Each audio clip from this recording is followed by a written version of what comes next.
Here's what happened, the third round of the FIA Motocross World Championship, the MXGP of Latvia here at Ceck's. After a 5-month layoff, Tom Vial crossed the line to take his fourth foxhole shot of the season. Jago Geerts tailed him, but then he fell from second position, remounted in ninth. Meanwhile, Ruben Fernandez was on the charge. He made that move on Olsen to go up into fifth position as Geerts crashed again, this time down to 22nd, who would eventually come home in 16th. Ruben Fernandez was not done yet, though. He charged even harder up the field, made that move on Rennie Hoffer to go fourth.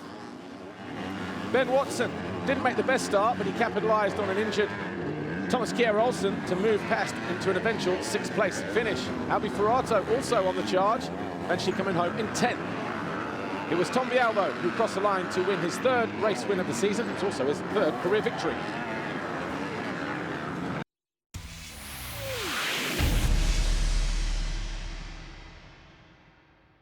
MX2 race 2, once again, Tom Vial, quickest to react. He crossed the foxhole shot line ahead of everybody else.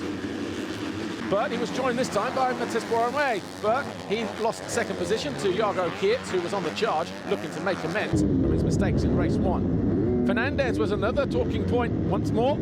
He moved up into third with a pass on Matthias Boromé, whilst up front, Jago Geerts made an easy pass on lap 7 to take over the lead from Vial.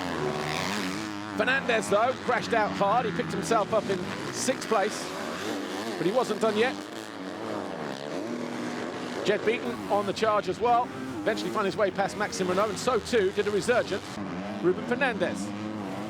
Boromé and Vial both ran off track at the same time, but Vial then recovered well to take over the lead in the closing stages of the race, the final lap, in fact.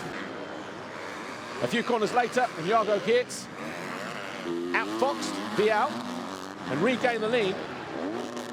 And it was a real neck-and-neck battle to the line, but in the end, it was Jago Geerts who hung on the Monster Energy Yamaha to take his 4th race win. Vial was 2nd, Boromé 3rd, and Amosdijk was 4th, and Ben Watson came home in 5th. That meant that the overall Grand Prix belonged to Tom Vial, a 1st and a 2nd for his 3rd career victory. Van Amosdijk was 2nd, his best finish in MX2, and his teammate FNH Kawasaki Racing, Matthias Boromé, was 3rd. Championship now looks like this. Vial arrived here with a 5-point advantage. It's now 22 after the mistakes from Geerts. Beaton remains 3rd. Watson is now up 3 to 5th. And of course, Vial still leads the championship. Yeah, it was really early on the race. He was really behind me. He was pushing a little bit, so, and the last laps before I was not so good, so I say, yeah, maybe I let him pass to see a little bit the line, and he was working good. And I say on the last 5 laps I tried to push and to pass. I passed him, but I made a small mistake and he passed me again. But anyway, it was a really good race. I'm really happy, and I see you Wednesday.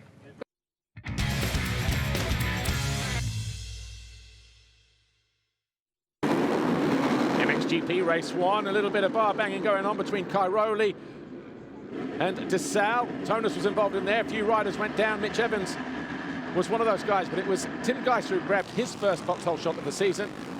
Arno Tonus was up there in 3rd position. Prado was in 4th.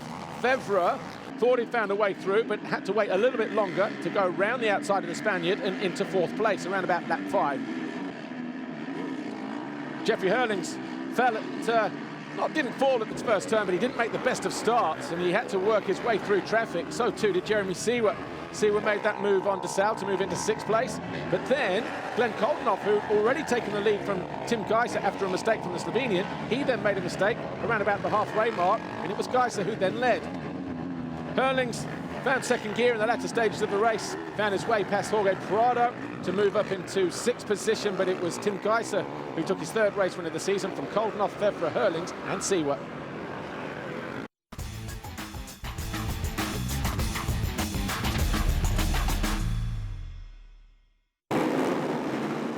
MXGP race 2 here in Latvia. This time it was the Hoff, Glenn Koldenhoff, who grabbed the foxhole shot. Hurlings went down in turn 1, and he would have to work hard. He came round 14th at the end of the first lap, though, but it was Koldenhoff who led from Geiser. Jeremy Seewer was in 3rd. I mean, as Jasikonis put in a stern charge early on in the race, but then he started to fade back. Jorge Prado found his way back into fourth after about 4 laps. Jeffrey Hurlings made another move on Clement de Sau to move into 7th. That was on lap 5. He then passed Jorge Prado, moved up another position with a nice sweet move on the inside to go into 6th place. Then on Jasikonis to move into 5th. Tim Geiser, though, the talking point of the race. He led the championship at this point, but he crashed out spectacularly from 2nd position. Seawer went through, Febvre went through, and you guessed it, the number 84, Jeffrey Hurlings, also went through, and that changed the shape of the championship. Koldenhoff went on to win an historic Grand Prix for Gas in their first year. Seawer was 2nd, Febvre was 3rd. The overall Grand Prix, Koldenhoff, Geiser, and Febvre. Seawer 4th, Hurlings was 5th. The championship started out with Hurlings 9 points clear of Tim Geiser. He's now 4 points clear of the Slovenian. Koldenhoff has now moved up to 3rd. Cairoli and Jasikonis ran out the top 5. Good day, though, for standing construct Gas Factory Racing and Glenn Koldenhoff.